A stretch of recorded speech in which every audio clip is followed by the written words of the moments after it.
আমি শুরু করি, মামলা চলে, যখনই বিচার হয় তখনই খারিজ হয়ে যায়, তখন আর মামলা রায় পাইতেছি না। এই পর্যন্ত আমার বয়সে 50, এই মামলা চালাই দিয়েছি।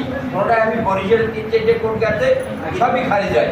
আমার বাপের আমলেও 50টা খালি এসেছে, আমার নামেও 3-4টে হয়েছে। এখন ঢাকায় অবস্থানে আছে, ঢাকা অবস্থানে আছে। আমি এসটি করছিলাম, এসটিটাও সে উঠে ক্ষমতার অপব্যবহার করে, হ্যাঁ উঠে সেই মামলাটা ওই অবস্থায় ক্ষমতায় রেখেছে। এই অপব্যবহারগুলো করছে কেটা? জাকির কবির নানকের ভাই লিটু ব্যবহার করে লিটুরে, জাকির কবির নানক ব্যবহার করে লিটুরে। সে কিন্তু আসামি, এই জমি আমার, কিন্তু ব্যবহার করে লিটুরে। লিটু কোর্টে ভাই করে পারে আমাদের। আচ্ছা, আমার ঘরে অত্যাচার কাছে সে অবৈধ মামলা দিচ্ছে আমার নামে, বা পটুয়াখালী বা গাইগঞ্জ আমি ট্রলার নিয়ে নাকি ধান লুট করছি, অস্ত্র আমার নামে দুটো জমা হয়েছে, পুলিশ আমার বাসাইতে ধরিয়ে নেছে। আপনার দাবি কি এখন? আমার দাবি যে সুষ্ঠু বিচার, সুষ্ঠু